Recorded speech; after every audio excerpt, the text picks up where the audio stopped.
बिस्मिल्लाहिर्रहमानिर्रहीम। अस्सलाम वालेकुम नाजरीन, मैं हूं आपका मेज़बान फ़रहान असलम और आप देख रहे हैं agri talks with Farhan. Career counselling के हवाले से हमारी इस सीरीज़ का आज का ये पहला सेशन है और इंशाल्लाह हम ये कोशिश करेंगे कि हम अपने एग्री ग्रेजुएट्स और ख़ास तौर पे जो fresh agri graduates pass out हो रहे हैं यूनिवर्सिटी से, उनको हम थोड़ा गाइड कर सकें कि वो पेस्टिसाइड इंडस्ट्री और ख़ास तौर पर सेल्स एंड मार्केटिंग में अपने आप को कैसे सक्सेसफुल बना सकते हैं। तो इसी सिलसिले में आज के हमारे जो मेहमान हमारे साथ मौजूद हैं, मैं उनका तारुफ करवाता चलूँ।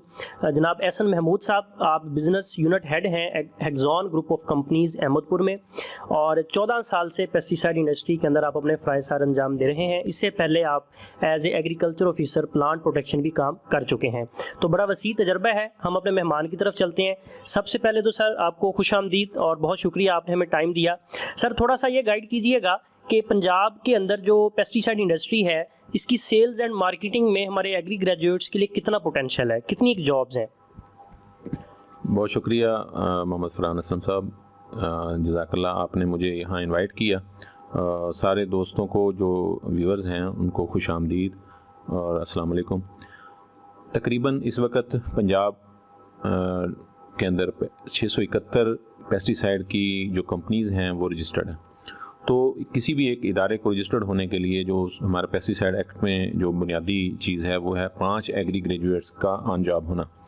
तो यानी इसका मतलब ही है कि अगर 671 पंजाब में पेस्टिसाइड कंपनीज़ जो काम कर रही हैं तो उनमें 3355 एग्री ग्रेजुएट्स कम अज़ कम होने चाहिए। यानी वो बेसिकली उससे ज़्यादा हैं। कई ऐसे इदारे हैं जिनमें सारी की सारी टीम यानी तकरीबन 50 टेरिटरीज़ पंजाब की बनती हैं और अगर 50 टेरिटरीज़ पंजाब की हों तो उसमें बाज़ कंपनियों में ज़्यादा अक्सरियत, ज़्यादा तादाद जो है वो एग्री ग्रेजुएट्स की है। तो लेकिन बहुत सारे ऐसे इदारे भी हैं जहाँ पे सिर्फ कम अज़ कम क्वालिफ़िकेशन जो है या कम अज़ कम जो क्राइटेरिया है उसको मीट किया जा रहा है। तो इस हिसाब से तकरीबन 3355 एग्री ग्रेजुएट्स की कैपेसिटी है पूरे पंजाब के अंदर। अगर हम जिस खिते में बैठे हैं बावलपुर डिवीज़न में, तो बावलपुर डिवीज़न में भी 58 कंपनीज़ रजिस्टर्ड हैं, जिसमें यानी 5 एग्री ग्रेजुएट्स के हवाले से अगर हम देखा जाए तो 290 एग्री ग्रेजुएट्स की जॉब मौजूद हैं, यानी ऑन जॉब मौजूद हैं वो। क्योंकि इसमें पेस्टिसाइड एक्ट में एक चीज़ ये है कि वो उसकी रेगुलर इंस्पेक्शन अब की जा रही है। देखा जा रहा है कि क्या उनको ऑनलाइन सैलरीज़ मिल रही हैं और उनकी सैलरी स्टेटमेंट देखी जाती हैं और जाकर दफ्तरों में रिकॉर्ड चेक कर रहा है एग्रीकल्चर डिपार्टमेंट का स्टाफ, और अल्हम्दुलिल्लाह उसमें एग्री ग्रेजुएट्स उससे मुस्तफ़ीद भी हो रहे हैं। तो क्योंकि आज हम बात ज़्यादा करेंगे फ्रेश एग्री ग्रेजुएट्स की, तो मैं समझता हूँ कि सबसे ज़्यादा जो इसमें गुंजाइश है वो फ्रेश एग्री ग्रेजुएट्स के लिए ही है। और फ्रेश एग्री ग्रेजुएट्स क्योंकि वो कहते हैं कि ताज़ा दम होते हैं, तो और इदारों को भी ज़रा लो पेड लोग स्टाफ जो है वो ज़्यादा रिक्वायर्ड होता है। वो अपने हिसाब से उनको ट्रिम करते हैं, अपने हिसाब से उनको ट्रेन कोच करते हैं, उस हिसाब से फिर काम लेते हैं। तो आप कह सकते हैं कि मोर देन 3000 एग्री ग्रेजुएट्स जो हैं वो इस वक्त हमारे पेस्टिसाइड इंडस्ट्री में अल्हम्दुलिल्लाह काम कर रहे हैं, यानी ऑलरेडी काम कर रहे हैं। और बाकी सेल्स एंड मार्केटिंग की जो पोजीशंस हैं वो मल्टीपल हर कंपनी के अंदर मौजूद हैं। जी यकीनन उसमें हम अगर देखें कि एग्री ग्रेजुएट्स की पेस्टिसाइड सेक्टर में ही सेल्स एंड मार्केटिंग की अगर हम अंदर बात करें तो 5 एग्री ग्रेजुएट्स तो कोई चीज़ नहीं है। ये तो एक रीजन में भी 8 से 10 एग्री ग्रेजुएट्स खप जाते हैं। तो आमतौर पे 7 से 8 रीजन पंजाब के अंदर मौजूद हैं।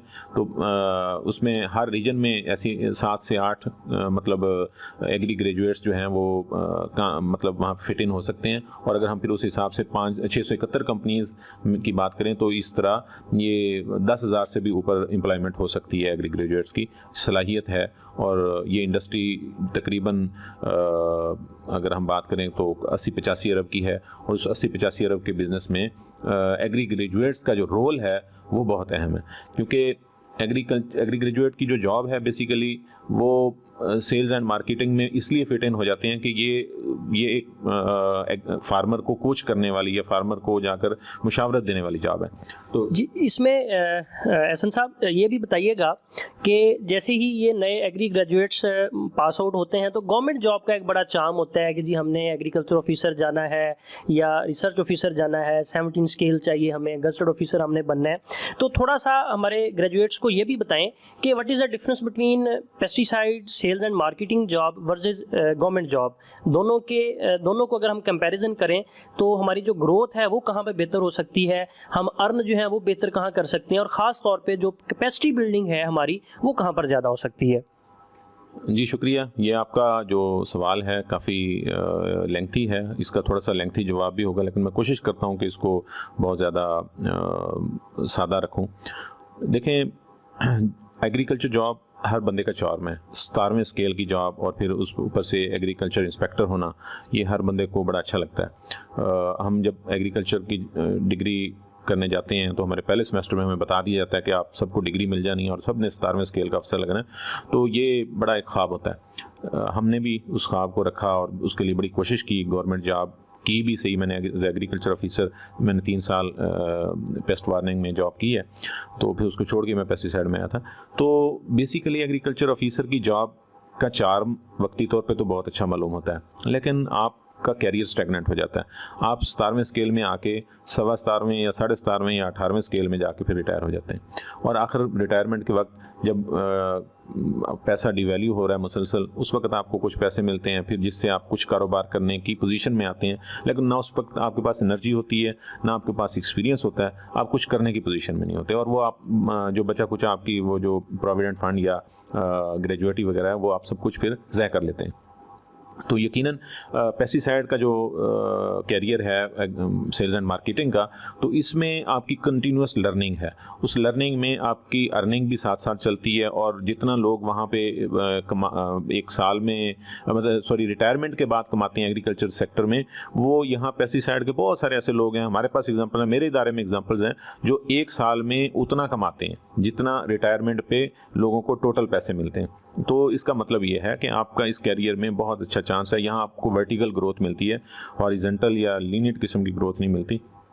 यहाँ पे ये है कि आपको बस एक अच्छे बॉस की और अच्छे कोच की ज़रूरत होती है, क्योंकि अर्निंग के साथ साथ जो लर्निंग वाला है फेज़, वो आपके लिए बड़ा की रोल होता है, बहुत अहम होता है। आपको सिर्फ ये करना है कि इदारा अच्छा जो है वो ज्वाइन करना है। बाज़ औक़ात हम जल्दी करते हैं या हम ओने पोने कोई भी जॉब करने के लिए तैयार हो जाते हैं क्योंकि हम जॉबलेस होते हैं।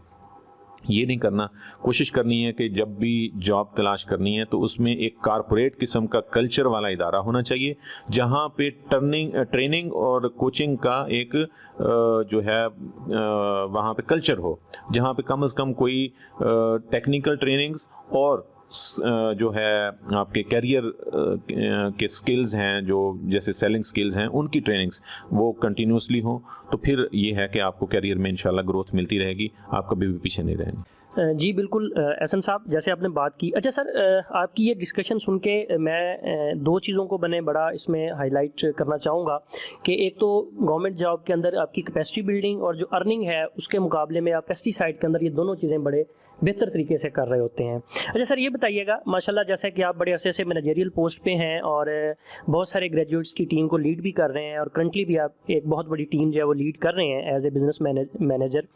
तो जब एक ग्रेजुएट आपके सामने आकर बैठता है तो टेक्निकल नॉलेज के अलावा वो कौन सी स्किल्स आपको रिक्वायर्ड होती हैं कि जिसकी बेस पे आप ये समझते हैं एवेल्यूएशन करके कि यार ये बंदा सेल्स एंड मार्केटिंग में फिट आ जाएगा? जी, ये जो सवाल है इसके जवाब से पहले मैं थोड़ी सी कुछ तमहीद बांधना चाहूँगा, और वो ये है कि मुझे इस पेस्टिसाइड के सेक्टर में जब मैं इन हुआ तो उस वक्त से लेकर आज तक मुझे ये एक्सपोजर मिला कि मुझे बाहर जाने के मौके मिले, बाहर के लोगों से मुझे लर्निंग हुई। लोग वहाँ से बाहर के इंडिया से और फ्रांस से, हांगकांग से और दुनिया के मुख्तलिफ जो ममालिक के लोग हैं, वहाँ के साइंटिस्ट लोग वो पाकिस्तान में आते रहे, बेल्जियम के, उनके साथ हमें करीब से मिल के काम करने का मौका मिला, उनसे लर्निंग हमारी हुई। तो गवर्नमेंट सेक्टर में ये मौका नहीं होता कि आपको बाहर के एक्सपोजर नहीं मिलते कि आपको कोई इस तरह की लर्निंग मिले। तो बहरहाल जैसे आपका सवाल था और मैं उसकी तरफ आता हूँ कि नॉलेज और स्किल 2 चीज़ें हैं। हमारे जो एग्री ग्रेजुएट्स होते हैं वो नॉलेजफुल होते हैं, वो नॉलेज लेके आते हैं, लेकिन पेस्टिसाइड के सेल्स एंड मार्केटिंग के लिए एक प्रॉपर स्किल चाहिए होता है जो उनके पास बिल्कुल नहीं होता। तो ये स्किल आमतौर पे इदारे ने ही देना होता है। हम बंदे को कभी भी, जब भी एज मैनेजर मैं देखता हूँ, हायरिंग के प्रोसेस में बैठा होता हूँ, तो मैं कभी किसी बंदे के अंदर कम से कम फ्रेश एग्री ग्रेजुएट में कोई इस तरह के स्किल्स नहीं देखता, ना ही उनके पास ये होते हैं, तो ना ही उसके ऊपर मैं उसको इवेलुएट करता हूँ। एक्चुअली हम उसको नॉलेज जो उसके पास है, जो बुकिश नॉलेज है या जो कुछ अप्लाइड या प्रैक्टिकल नॉलेज है, हम उसकी बेसिस पे ही उससे बात करते हैं।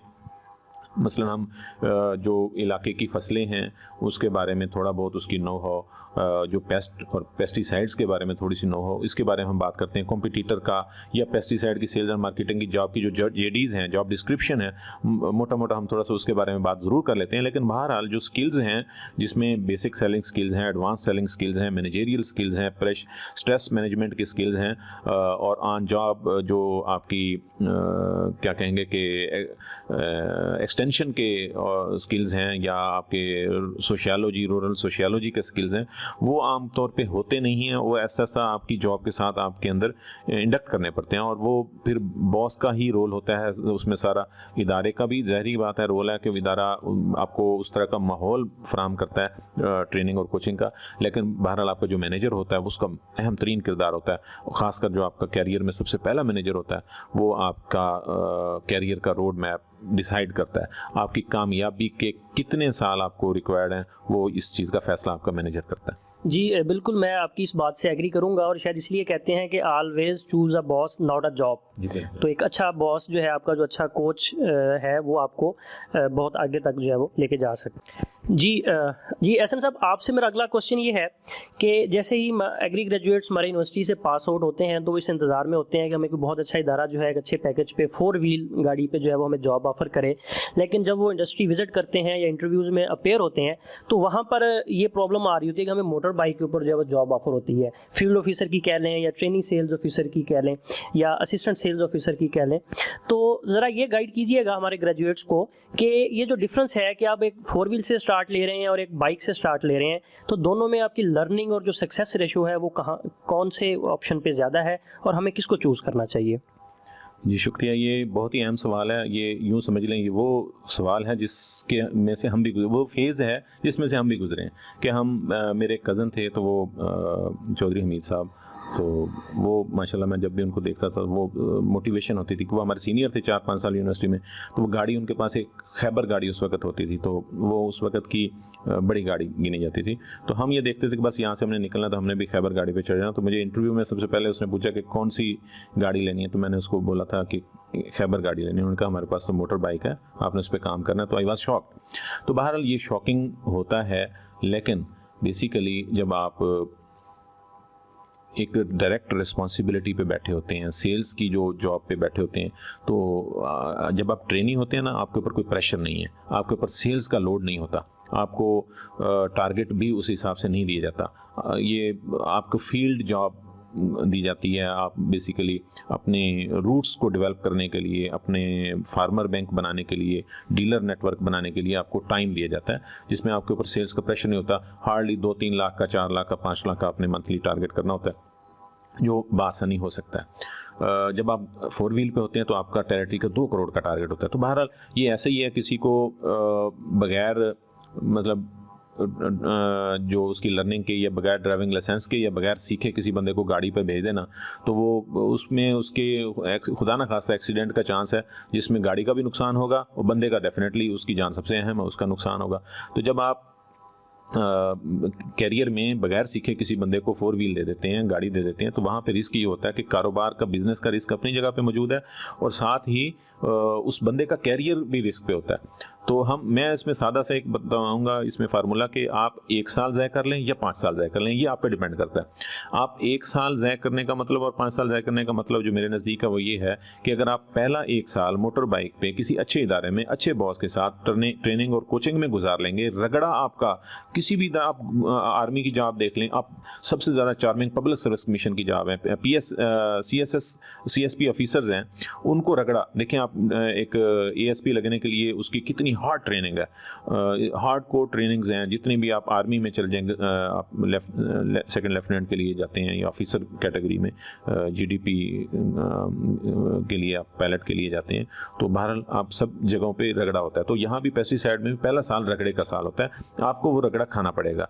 मोटर बाइक पे आप वो रगड़ा खा लेते हैं, आपके ऊपर सेल्स का प्रेशर नहीं होता, आप कड़वी कुसीली भी झील लेते हैं, आपको लोगों के साथ बात करने का, सिस्टम को समझने का और सिस्टम में आगे बढ़ने का जो है एक रोड मैप नज़र आना शुरू हो जाता है।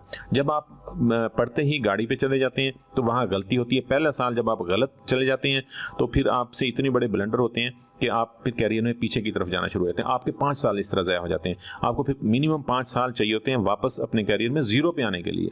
तो जब आप मोटर बाइक पे शुरू करते हैं तो एक साल जब आप फ़र्ज़ करें अपने आप को सिर्फ वो इनिशियल रिक्रूटमेंट स्टेज पे ही देखते हैं और रगड़ा आप खाते हैं वहाँ पे, तो फिर अगले 4 साल के अंदर अंदर आप कामयाब हो जाते हैं। आप मैनेजेरियल पोजीशन में जाने की पोजीशन में होते हैं। आपको कामयाब 3-4 साल चाहिए होते हैं या 4 साल चाहिए होते हैं, जिसमें इदारा आपको देखता है कि यार ये बंदा डिलीवर भी कर रहा है और साथ साथ ये इस कैपेसिटी में भी है कि इसको कल को मैनेजर प्रमोट कर दिया जाए तो ये 4 बंदों से काम भी ले सकता है। तो फिर 4 साल बाद या 3 साल बाद आपका डिसीजन होता है कि इसको हमने इसी सेल्स की कैटेगरी में ही रखना है या इसको एज मैनेजर आगे हमें प्रमोट करना है। जी शुक्रिया हसन साहब। अच्छा सर, आखिर में चाहूँगा कि बड़ा शॉर्ट और ब्रीफली आप हमें ये कंसाइज करें कि जब सेल्स एंड मार्केटिंग में हम लोग से मार्केट में आ जाते हैं, सेल्स का प्रेशर होता है, तो शायद शुरू में हमारे नर्व्स कंट्रोल में नहीं रहते, चीज़ें प्रेशर बेयर करना बड़ा मुश्किल हो जाता है और एक बहुत बड़ी हमें मार्केट से रिजेक्शन भी मिल रही होती है। ठीक है, तो ज़रा इस पर गाइड करें कि वहाँ पर हमारा एटीट्यूड क्या होना चाहिए कि when there is a rejection, कि जब हमें इनकार हो रहा है और हमारे करियर का भी स्टार्ट है, तो हमें एक पॉजिटिव एटीट्यूड क्या अपनाना चाहिए कि जिसके ज़रिए हम कंसिस्टेंटली अपने काम को जारी रखें और हम उसमें सक्सेसफुल हो सकें, या उसको क्विट करके कुछ लोग उसको बड़ी जल्दी, बल्कि मैं ये बात ऐड करना चाहूँगा कि कुछ लोग बड़ी जल्दी उस फील्ड को क्विट कर जाते हैं कि ये जी हमसे ये काम नहीं हो रहा, बड़ा हार्ड रफ एंड टफ काम है, बड़ा प्रेशर है इसके अंदर, बड़ी मुश्किल जॉब है। तो ज़रा ये गाइड कीजिएगा कि इस प्रेशर को जो है वो हमने कैसे हैंडल करना है। देखें जी, हमारी जो जॉब है ना पैसिव सेल्स एंड मार्केटिंग की, ये बेसिकली डुअल जॉब है। मैं इसको कहूँगा कि ये लकड़हारे और माली दोनों की जॉब है। जब आप फील्ड में जाते हैं तो आपको बड़ा माली वाला किरदार अदा करना पड़ता है। तो वहाँ पे आप जाके फरहान साहब एक फार्मर की सोइंग से लेकर हार्वेस्टिंग तक उसकी फसल को पालते हैं। आप उसकी आप एज अ देखें ना, आप एग्रीकल्चर ग्रेजुएट बन के आए हैं तो आप ज़्यादा से ज़्यादा पेस्टिसाइड सेल्स एंड मार्केटिंग में आपको सबसे ज़्यादा जो यूँ समझ लें कि अप्लाइड चीज़ें मिलती हैं वो एंटोमोलॉजिस्ट जो होते हैं उनको मिलती हैं, उनके यानी बेस्ड उनके नॉलेज बेस्ड चीज़ें ज़्यादा आती हैं। तो बाकी जो एग्रोनॉमी की बेस्ड कुछ चीज़ें आ जाती हैं, अप्लाइड या सॉयल साइंस बेस्ड आ जाती हैं। बाकी इसके अलावा जितने भी तकरीबन मेजर हैं उनका कोई इतना किरदार नहीं होता। लेकिन बहरहाल जब आप एक फार्मर के पास जाते हैं वो आपको एज अ प्लांट ब्रीडर भी देखता है, वो एज अ एंटोमोलॉजिस्ट भी देखता है और पैथोलॉजिस्ट भी देखता है, वो एग्रोनॉमिस्ट भी देखता है, वो सेल साइंटिस्ट भी देखता है, वो आपके अंदर एक पूरा एग्रीकल्चर साइंटिस्ट देखता है और आपको उसकी क्रॉप को एक माली की हैसियत से पालना पड़ता है। जब उसकी सक्सेस होती है फिर आपकी सक्सेस होती है, सक्सेस स्टोरीज बनती हैं तो कैरियर में सक्सेस मिलती है। तो मेरी एक इसमें टिप है कि आप डे फर्स्ट से ही माली वाली जॉब करें। लकड़हारे वाली जॉब ये है, जब आप मार्केट में जाते हैं तो आप अपने शार्प सेलमैन स्किल्स के तहत आप वहाँ पे जो भी आपसे हो सकता है आप कर गुजरते हैं। आप बड़े एग्रेसिवली इंथुजियाज्म के साथ और अपने बेस्ट स्किल्स के साथ, शार्प स्किल्स के साथ, आप स्मार्ट वर्क के साथ आप वहाँ पे परफॉर्म करते हैं और अपने कमर्शियल ऑब्जेक्टिव्स मीट करते हैं। लेकिन वहाँ पे आपकी बात, आपका रवैया भी लकड़हारे वाला होना चाहिए, क्योंकि मार्केट भी लकड़हारे वाला ही रवैया पसंद भी करती है और देखती भी है और उसी तरह ही चलती है। लेकिन जब आप फार्मर के पास जाएं वहाँ आप कभी डिसीव ना करें, वहाँ पे आप कभी भी चीट ना करें, वहाँ पे जो माली का किरदार है वो आप करें, तो वो आपकी इतनी सक्सेस स्टोरीज बन जाती हैं। 1 साल के अंदर सिर्फ एक क्रॉप चाहिए होती है, 1 साल भी नहीं, 1 साल में 2 क्रॉप्स होती हैं आपको, तो एक क्रॉप चाहिए होती है सक्सेस स्टोरीज बिल्ड करने के लिए। जो बंदा आपके साथ जुड़ जाता है और आप उसकी फसल को कामयाब करा देते हैं, दुनिया एक तरफ सारी हो जाए, सारे के सारे आपके खिलाफ खड़े हो जाएं, तो वो आपके बेस सेल्स आपकी खड़ी हैं, वो जो फार्मर्स हैं वो आपके पीछे खड़े हैं। जब भी आपको कैरियर में किसी भी वक्त स्ट्रेस की कंडीशन मिले और आपको लगे कि आप बड़े स्ट्रेस में हैं, तो आपने वहाँ पे डट जाना है, कंसिस्टेंसी के साथ काम अपना जारी रखना है, इंथुजियाज्म अपनी बढ़ानी है, अपना टाइम फ्रेम, अपना जो काम करने का दिन का टाइम है उसको बढ़ाना है, अपनी डिलीवरी कैपेसिटी बिल्ड करनी है, बढ़ानी है और मस्बत रवैये के साथ, यही मस्बत रवैया है, इसके साथ आपने चलते रहना है।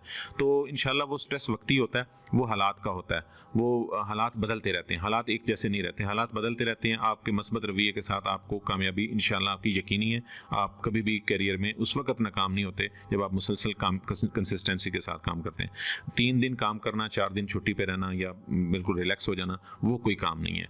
आपको जो भी आपने जो कैरियर के पहले दिन में काम किया, तो कैरियर के आखिरी दिन तक आपको मुसलसल उसी मेहनत और उसी जतन के साथ काम करना चाहिए, उसी इंथुजियाज्म, उसी जुनूनी कैफियत के साथ काम करना चाहिए। तो इंशाल्लाह कामयाबी यकीनी है और स्ट्रेस वक्ती होगा। वो हमेशा ये आपको बस याद रखना है कि स्ट्रेस कभी भी मुतवातर नहीं होता, वो सिर्फ वक्ती होता है और हालात की वजह से होता है। हालात हमेशा बदलते रहते हैं। बहुत शुक्रिया। जी थैंक यू वेरी मच जी एहसन साहब, आपका बहुत शुक्रिया कि आपने अपने एक्सपीरियंस का जो निचोड़ था वो हम दोस्तों के साथ शेयर किया, और यकीनन हम सब के लिए ये एक रहनुमाई साबित होगी और हम इन चीज़ों को देखते हुए अपने बेहतर कैरियर के लिए बेहतर चीज़ें प्लान कर सकेंगे।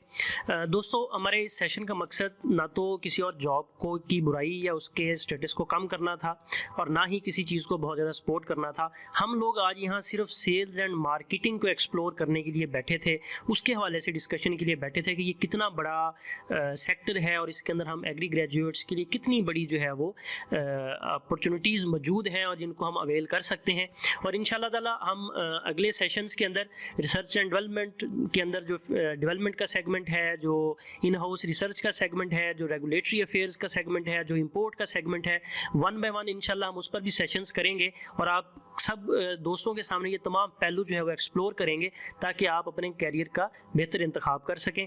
तो फिलहाल हमें इजाज़त दीजिए जी। Once again thank you so much जनाब एहसन साहब, मुझे भी इजाज़त दीजिए और मज़ीद वीडियोज़ देखने के लिए हमारे चैनल को सब्सक्राइब करें।